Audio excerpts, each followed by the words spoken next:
Hi friends, welcome to Indian recipes Tamil. நம்ம இன்றைக்கி ரொம்ப டேஸ்டான வெனிலா ஐஸ்கிரீம் எப்படி செய்கிறதுன்னு பார்க்க போகிறோம். நிறைய நண்பர்கள் கமெண்ட்டில் கேட்டிருந்தீங்க வெனிலா ஐஸ்கிரீம் போஸ்ட் பண்ண சொல்லி. ஸோ உங்களுக்காகவே இந்த ரெசிபி நான் பெர்ஃபெக்டாக செய்து காமிச்சிருக்கேன். ஸோ நீங்களும் கண்டிப்பாக ட்ரை பண்ணி பார்க்கணும். ஒன்றும் இல்லை ஃப்ரெண்ட்ஸ், வீட்டில் இருக்கக்கூடிய பால் முட்டை வச்சு ரொம்ப ஈஸியாக டேஸ்டியாக நம்ம பண்ண போகிறோம். ஃப்ரெண்ட்ஸ், வெனிலா ஐஸ்கிரீம் பிடிக்காமல் யாருமே இருக்க முடியாது. நம்ம எல்லாருடைய ஃபேவரெட்டுமே இந்த வெனிலா ஐஸ்கிரீமாக தான் இருக்கும். ஸோ இந்த வெனிலா ஐஸ்கிரீம் இந்த சம்மருக்கு நீங்கள் கண்டிப்பாக வீட்டிலையே செய்ய முடியும். முக்கியமாக இந்த லாக்டவுன் சமயத்தில் வெளியில் போக முடியாத நேரத்தில் கண்டிப்பாக இந்த ரெசிபி நீங்கள் வீட்டில் இருக்கக்கூடிய பொருட்களை வச்சு ரொம்ப ஈஸியாக பண்ண முடியும். ஆனால் ஒரு சின்ன ரெக்வஸ்ட் ஃப்ரெண்ட்ஸ், வீடியோ ஸ்கிப் பண்ணாமல் கடைசி வரைக்கும் பாருங்கள். அப்போ தான் நான் சொல்லியிருக்க டிப்ஸ் அண்ட் ட்ரிக்ஸ்லாம் உங்களுக்கு நல்லா புரியும். நீங்கள் வீட்டில் செய்யும்போது எந்த சந்தேகமும் வராமல் பெர்ஃபெக்டான ரெசிபியும் உங்களுக்கு கிடைக்கும். இப்போ வாங்க நம்ம வீடியோக்குள்ளே போய் இந்த ரெசிபி எப்படி செய்கிறதுன்னு பார்க்கலாம். அதுக்கு முன்னாடி இன்றைக்கான 2 பெஸ்ட் கமெண்ட்ஸ் பார்த்துடலாம். ஃபஸ்ட்டு கமெண்ட், தவமுருகன் அப்படின்ற பிரதர் நம்ம ஐஸ்கிரீம் ரெசிபி பிஸ்கட் வச்சு எப்படி செய்கிறதுன்னு சொல்லியிருந்தோம்ல, அதில் கமெண்ட் பண்ணியிருக்காங்க. Wow, water recipe, it's so beautiful and I try this recipe, it very ஈஸின்னு எழுதியிருக்கீங்க. ரொம்ப நன்றி பிரதர் உங்களுக்கு. ரெண்டாவது கமெண்ட், ஷமீம் அப்படின்ற சிஸ்டர் நம்ம லட்டு ரெசிபி அப்லோட் பண்ணியிருந்தோம், அதில் கமெண்ட் பண்ணியிருக்காங்க. அக்கா ரொம்ப நல்லா இருந்தது, நான் செய்து பார்த்தேன், very useful video, thank you, love யூன்னு எழுதியிருக்கீங்க. லவ் யூ டூ சிஸ்டர், ரொம்ப நன்றி உங்களுக்கும். ஃப்ரெண்ட்ஸ், நீங்களும் இந்த 2 ரெசிபியும் மிஸ் பண்ணியிருந்தீங்கன்னா இந்த வீடியோவுக்கு கீழே இருக்க டிஸ்கிரிப்ஷன் பாக்ஸில் லிங்க் இருக்குது, நீங்களும் போய்ட்டு செக் பண்ணி பாருங்கள், உங்களுக்கும் ரொம்ப பிடிக்கும். இப்போ வாங்க நம்ம இந்த ரெசிபி எப்படி செய்கிறதுன்னு பார்த்துடலாம். இந்த ரெசிபிக்கு தேவையான பொருட்கள் ஃபஸ்ட்டு பார்த்துடலாம் ஃப்ரெண்ட்ஸ். 5 பொருள் தான் இந்த ரெசிபிக்கு தேவை. 1/2 கப் அளவு சர்க்கரை, கொஞ்சம் போல் வெனிலா எசன்ஸ், 2 முட்டை, 2 டீஸ்பூன் அளவு மைதா, 2 கப் மில்க், அதாவது நல்ல கெட்டியான பால் எடுத்துக்கோங்க. ஸோ வெறும் 5 பொருள் வச்சு தான் நம்ம இன்றைக்கி பண்ண போகிறோம். நீங்கள் மைதாக்கு பதிலாக கோதுமை மாவு கூட சேர்த்துக்கிறலாம். ஆனால் வெனிலா எசன்ஸ் கண்டிப்பாக சேர்க்கணும். ஏன்னா நம்ம இதில் முட்டை யூஸ் பண்ணி பண்ண போகிறோம். அந்த முட்டையினுடைய வாசனை தெரியக்கூடாது. அதே போல் வெனிலா ஐஸ்கிரீம்னாலே வெனிலா ஃப்ளேவர் இருக்கணும்.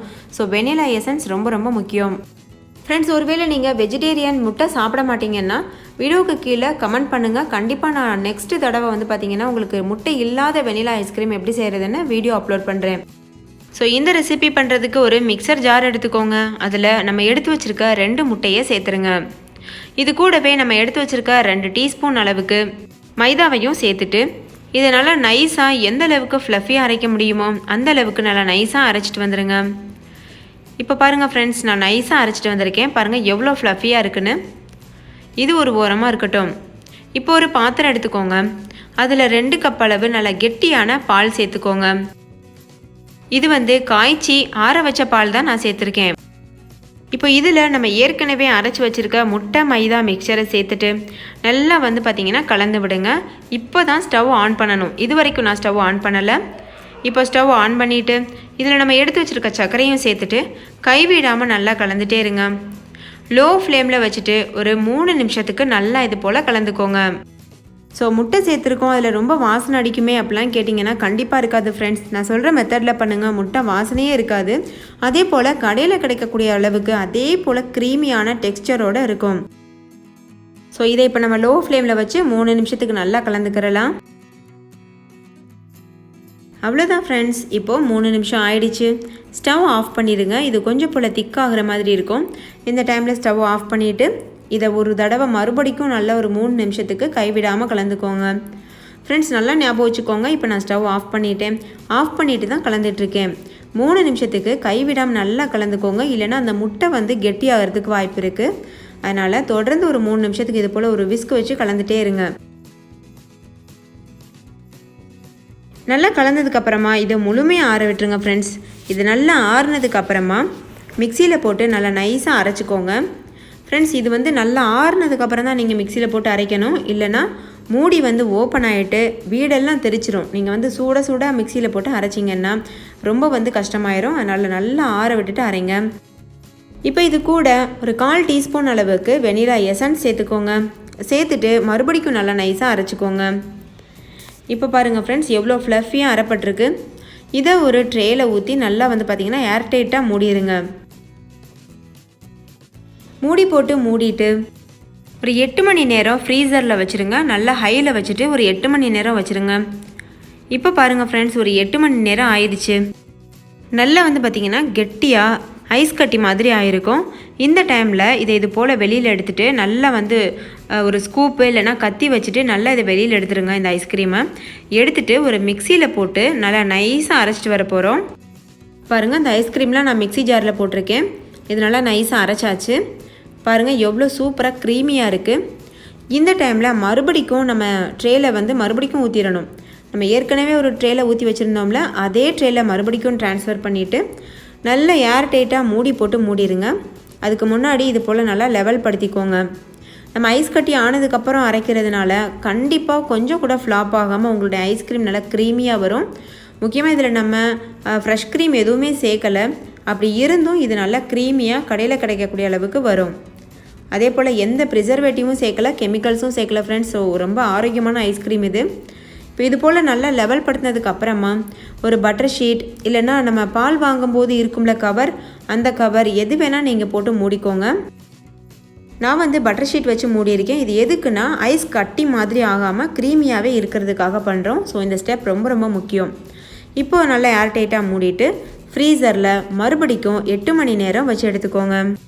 இப்போ பாருங்கள் ஃப்ரெண்ட்ஸ், 8 மணி நேரம் ஆயிடுச்சு. நல்லா வந்து பார்த்திங்கன்னா நல்லா கட்டியாயிருக்கு. மேலே நம்ம சேர்த்துருந்தா பட்டர் ஷீட்டை வெளியில் எடுத்துருங்க. இப்போ இந்த ஐஸ்கிரீமை நீங்கள் சர்வ் பண்ணலாம். ஒரு ஸ்கூப் இல்லைன்னா நம்ம வீட்டில் குழிக்கரண்டிலாம் வச்சுருப்போம்ல, அது வச்சு கூட நீங்கள் இதை எடுக்கலாம். வாவ், எவ்வளோ க்ரீமியாக எவ்வளோ சூப்பராக இருக்குது பாருங்கள். ஃபஸ்ட்டு டைம் முதல் 8 மணி நேரத்துக்கு அப்புறமா பார்த்திங்கன்னா ரொம்ப ஹார்டாக ஐஸ் கட்டி மாதிரி இருந்துச்சு. நம்ம மறுபடிக்கும் அரைச்சிட்டு வச்சனால எவ்வளோ க்ரீமியாக இருக்குது பார்த்தீங்கல்ல. நீங்களே இந்த டெக்ஸ்சரை பாருங்கள், எவ்வளோ க்ரீமியாக ரொம்ப பெர்ஃபெக்டாக வந்திருக்கு. இதை நம்ம இப்போ சர்வ் பண்ணிவிட்டு மேலாப்பில் கொஞ்சம் போல் ஸ்ப்ரிங்கிள்ஸ் வந்து தூவி விட்டுறலாம். இந்த மாதிரி தூவி விடும்போது பார்க்க கொஞ்சம் அட்ராக்டிவாக இருக்கும், கடைகளில் கிடைக்கிற மாதிரி. ஒருவேளை உங்ககிட்ட இது இல்லைன்னா நீங்கள் இதை ஸ்கிப் பண்ணிடுங்க ஃப்ரெண்ட்ஸ். ஐஸ்கிரீம் மட்டும் கொடுங்க. வாவ், என்னுடைய ஃபேவரட்டான வெனிலா ஐஸ்கிரீம் நான் என்ஜாய் பண்ணி சாப்பிட போகிறேன். வெனிலா ஐஸ்கிரீம் யாருக்கு தான் பிடிக்காது, எல்லாருடைய ஃபேவரேட்டுமாக இருக்கும். ஸோ கண்டிப்பாக இந்த சம்மரில் ஐஸ்கிரீம் சாப்பிடணுன்னு ஆசை வந்துச்சுன்னா சட்டுன்னு இந்த ரெசிபியை ட்ரை பண்ணுங்கள் ஃப்ரெண்ட்ஸ். இந்த ஐஸ்கிரீம் குழந்தைங்கள்லேருந்து பெரியவங்க வரைக்கும் கேட்டு வாங்கி சாப்பிட்டுட்டே இருப்பாங்க, அந்தளவுக்கு சுவையாக இருக்கும். ஓகே ஃப்ரெண்ட்ஸ், இந்த ரெசிபி உங்களுக்கு பிடிச்சிருந்தால் லைக் பண்ணுங்கள், உங்கள் ஃப்ரெண்ட்ஸ் கூட நிறைய ஷேர் பண்ணுங்கள். ஸோ அவங்கள பார்த்து பயன்பெறட்டும். இன்னொரு சூப்பரான ரெசிபியோட நான் உங்களை சந்திக்கிறேன். அதுக்கு முன்னாடி நம்ம சேனல் இந்தியன் ரெசிபிஸ் தமிழை சப்ஸ்கிரைப் செய்யாத நண்பர்கள் சப்ஸ்கிரைப் செய்துக்கோங்க. தேங்க்யூ, பாய். நம்ம ரொம்ப சூப்பரான குல்ஃபி ரெசிபி பார்க்க போகிறோம். அதுவும் 2 பொருட்களை வச்சு. இந்த குல்ஃபி செய்கிறது ரொம்ப ஈஸி. அதே போல் நீங்கள் கடையில் சாப்பிட்ற அதே டேஸ்ட் வந்து உங்களுக்கு கிடைக்கும். நான் சொல்கிற ஸ்டெப்ஸ்லாம் ஃபாலோ பண்ணுங்கள். இப்போது இந்த சூப்பரான நல்ல குழு குல்ஃபி ரெசிபி எப்படி செய்கிறதுன்னு வாங்க வீடியோக்குள்ளே போய் பார்க்கலாம். இந்த ரெசிபி செய்கிறதுக்கு ஃபஸ்ட்டு ஒரு கடாயில் ஒரு 1/2 லிட்டர் அளவுக்கு பால் சேர்த்து நல்லா கொதிக்க வச்சுக்கோங்க. 1/2 லிட்டர் பாலுக்கு 4 குல்ஃபி வந்து நம்மளுக்கு கிடைக்கும். இப்போது இது பாதியாக வத்துறது வரைக்கும் நல்லா வற்ற விட்டுறலாம். பாருங்கள், பாதியாக வற்றி வந்துடுச்சு. 1/2 லிட்டர் பால் வந்து 1/4 லிட்டர் பாலாக வற்றணும், அந்தளவுக்கு நீங்கள் வந்து காய்ச்சிக்கோங்க. இப்போ இதில் ஒரு 1/4 கப் அளவுக்கு சீனி சேர்த்துக்கோங்க. சீனி நல்லா கரையட்டும், அது வரைக்கும் நல்லா கலந்து விட்டுக்கோங்க. அதுக்கப்புறமா ஒரு 1/4 ஸ்பூன் அளவுக்கு ஏலக்காய் தூள் சேர்த்துக்கோங்க. இந்த ஏலக்காய் தூள் முற்றிலும் ஆப்ஷனல் தான். உங்களுக்கு வேணும் அப்படின்னா நீங்கள் சேர்த்துக்கோங்க. அப்படி இல்லைன்னா சீனியும் பாலும் வச்சு மட்டுமே நம்ம வந்து குல்ஃபி சூப்பராக தயார் பண்ணலாம். சுகர் நல்லா கரைஞ்சதுக்கப்புறமா நீங்கள் ஸ்டவ் ஆஃப் பண்ணிவிட்டு இதை நல்லா ஆற வச்சுருங்க. குல்ஃபி கலர் கிடைக்கிறதுக்காக கொஞ்சம் போல் குங்குமப்பூ சேர்த்துக்கிறேன். குங்குமப்பூ முற்றிலும் ஆப்ஷனல், இது நீங்கள் போடவே வேண்டாம். உங்களுக்கு எல்லோயிஷ் கலர் கிடைக்கணும் அப்படின்னா மட்டும் குங்குமப்பூ சேர்த்துக்கோங்க. இப்போது இதை நல்லா ஆற வச்சுட்டு நம்ம வந்து டம்ளரில் ஊற்றிடலாம். உங்கள்கிட்ட குல்ஃபி மோல்டு இருந்ததுன்னா நீங்கள் அதில் கூட ஊற்றிக்கலாம்.